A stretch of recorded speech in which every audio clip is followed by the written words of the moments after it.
골로새서 1장 1절에서 14절입니다. 키워드는 형제들을 향한 기도, 기도할 내용들, 기도합시다입니다. 하나님의 뜻으로 말미암아 그리스도 예수의 사도된 바울과 형제 디모데는 골로새에 있는 성도들 곧 그리스도 안에서 신실한 형제들에게 편지하노니 우리 아버지 하나님으로부터 은혜와 평강이 너희에게 있을지어다. 우리가 너희를 위하여 기도할 때마다 하나님 곧 우리 주 예수 그리스도의 아버지께 감사하노라.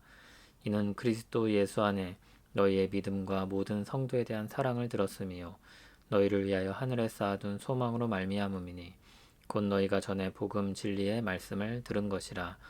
이 복음이 이미 너희에게 이르매 너희가 듣고 참으로 하나님의 은혜를 깨달은 날부터 너희 중에서와 같이 또한 온 천하에서도 열매를 맺어 자라는도다.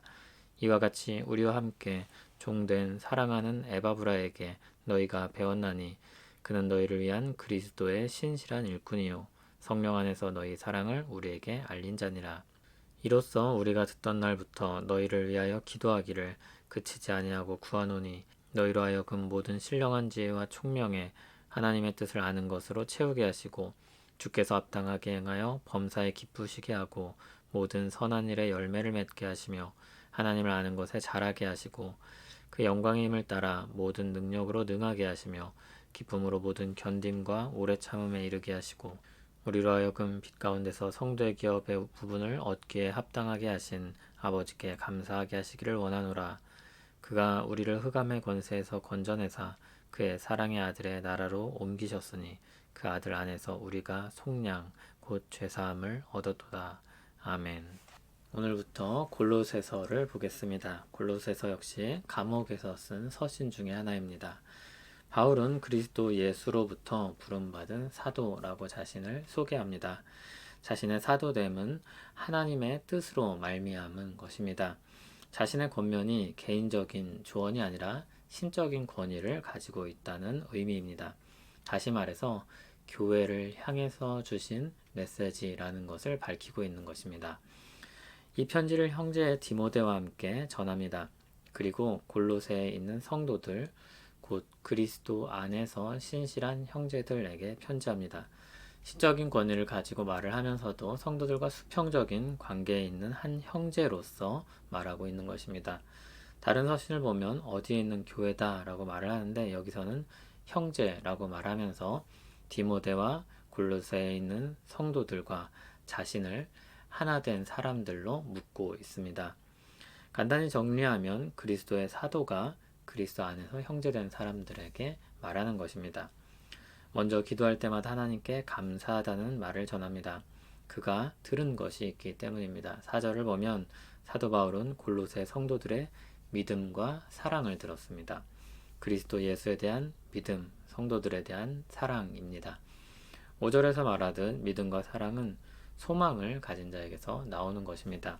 하늘에 쌓아둔 소망을 가진 사람들은 그리스도 예수를 믿고 성도들을 사랑합니다.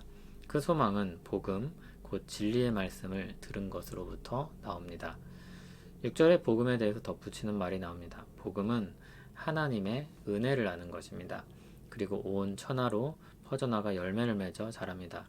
그것이 골로새 성도들이 경험하고 있는 현실입니다. 7절에는 골로새 성도들이 누구에게 복음을 들었는지를 밝히고 있습니다. 바울과 디모데와 함께 종된 사랑하는 에바브라입니다.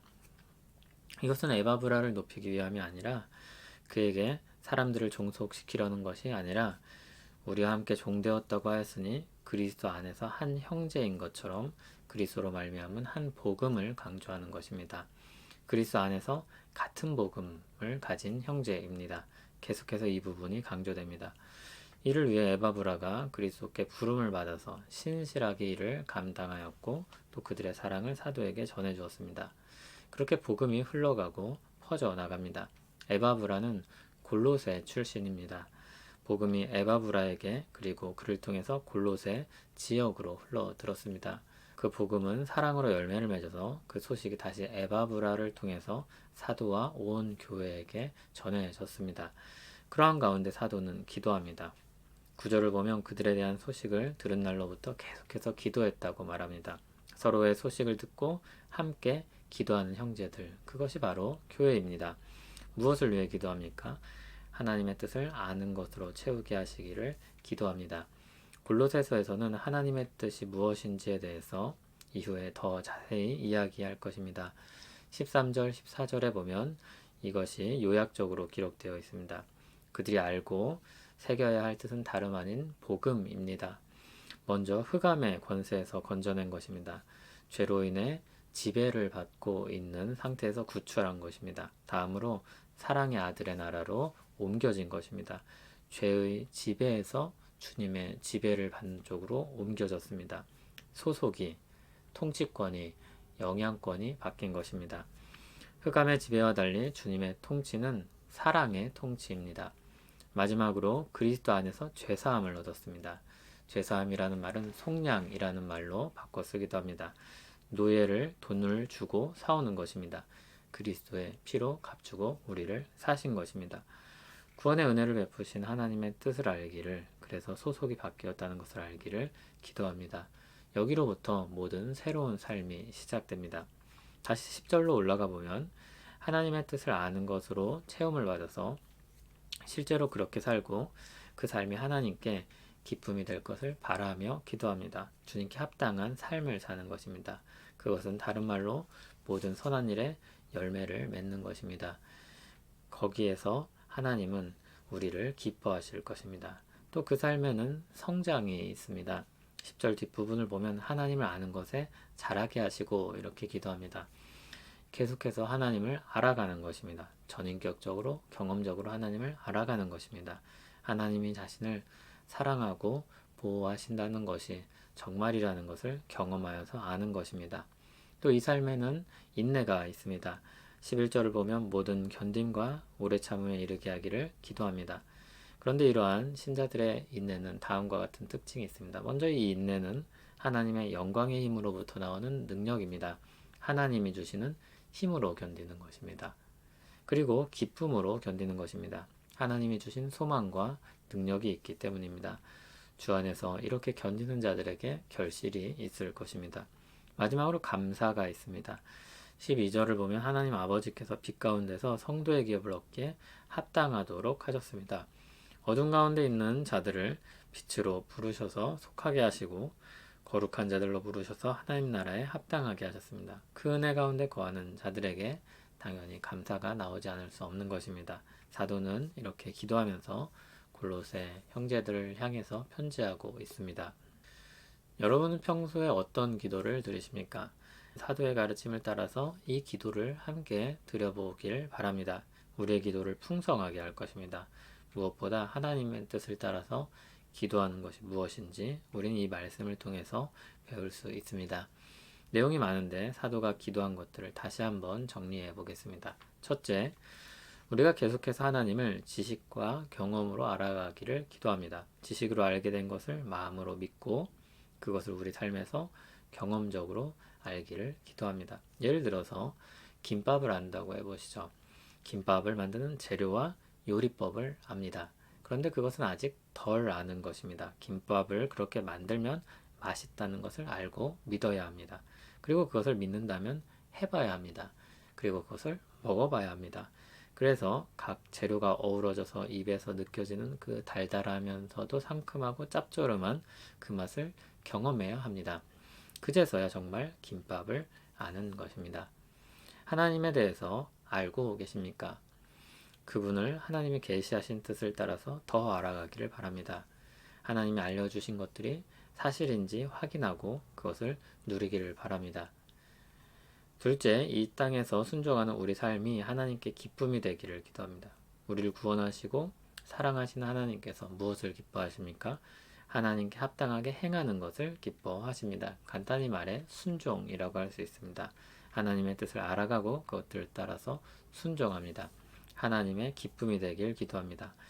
셋째, 열매 맺고 성장하기를 기도합니다. 순종을 통해서 모든 선한 일에 열매를 맺고 계속해서 하나님 알아가기를 기도합니다. 이것은 골로새 성도들이 경험하고 있는 것이기도 했습니다. 사도가 에바브라를 통해서 들었던 소식이었습니다. 열매 맺는 삶을 위해 기도합니다. 우리 신앙은 말 그대로 사는 것입니다. 그리고 신앙의 결실이 있습니다. 하나님이 결실하게 할 것입니다. 하나님을 아는 것에 자라게 하시기를 기도합니다. 하나님은 무한하신 하나님입니다. 한편 우리가 사람들과 세상을 보는 눈은 제한적입니다. 우리의 자라남은 하나님이 보시는 것처럼 점점 세상을 하나님의 눈으로 보는 것입니다. 이것은 하나님과의 관계가 깊어지는 것이기도 합니다. 우린 그분을 향해 계속해서 자라갑니다. 넷째, 하나님의 능력으로 모든 시간을 잘 견뎌내길 기도합니다. 하나님의 능력으로 견디는 것입니다. 그러므로 모든 고난과 시련 가운데 기도해야 할 것입니다. 기도하여 힘과 능력을 얻고 이겨낼 것입니다. 다섯째, 구원의 은혜를 베푸신 하나님께 감사하며 살기를 기도합니다. 어둠의 권세에 붙잡혀 있던 우리를 건지셨습니다. 사랑의 권세 아래 살게 하셨습니다. 그래서 늘 주 안에서 찬양하며 살게 하셨습니다.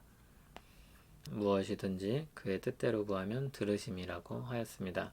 오늘은 골로새서 말씀을 토대로 기도해 보면 좋을 것입니다. 많은 사람들이 하나님의 뜻을 찾습니다. 오늘 말씀에 아주 분명하게 나타난 하나님의 뜻이 있습니다. 복음과 관련된 내용들입니다. 하나님의 뜻을 들으셨습니까? 묻고 구했던 하나님의 뜻을 알게 되었습니까? 그것을 다시 한번 확인하였습니까? 하나님의 뜻이 드러났으니 이를 위해 기도합시다. 여기에 우리가 기도해야 할 내용들이 있습니다. 그것을 나의 것으로 우리의 것으로 삼기 위해서 우리는 사도의 가르침을 따라서 기도하면 됩니다. 다른 무언가가 필요하지 않습니다. 기다리면 안 되고 미루면 안 됩니다. 이미 필요한 것들이 주어졌습니다. 중요한 것은 기도하는 것입니다. 성경이 가르치는 내용이 진짜로 그런가? 하나님의 은혜가 정말 우리를 붙드시는가? 의심이 아니라 믿음으로 기도하고 그것을 직접 경험한 경험자가 되어야 합니다. 하나님은 우리가 경험자가 되기를 원하십니다. 그래서 우리 신앙의 후기가 남겨지길 원하십니다. 살아서 역사하시는 하나님의 은혜가 우리 삶의 경험으로 주어지길 간절히 소원합니다. 참된 하나님의 말씀이 우리 삶으로 파고 들어가기를 기도합니다. 우리가 계속해서 하나님을 지식과 경험으로 알아가기를, 이 땅에서 순종하는 삶을 살며 하나님께 기쁨이 되기를, 모든 선한 일에 열매 맺고 하나님을 아는 것에 자라나기를, 하나님의 능력으로 모든 시간들을 잘 견뎌내기를, 구원의 은혜를 베푸신 하나님께 감사하며 살기를 기도합니다. 하나님 아버지, 우리에게 복음을 듣게 하시고 그 안에서 우리 삶을 새롭게 하시니 감사합니다. 흑암의 권세에서 풀어주시고 사랑의 통치를 받게 하셨습니다. 주님의 뜻을 더 알게 하시옵소서. 열매 맺게 하시고 자라게 하옵소서. 하나님의 능력으로 강건하게 하옵소서. 우리에게 주신 은혜들을 알고 누리며 감사하게 하옵소서. 예수님 이름으로 기도합니다. 아멘.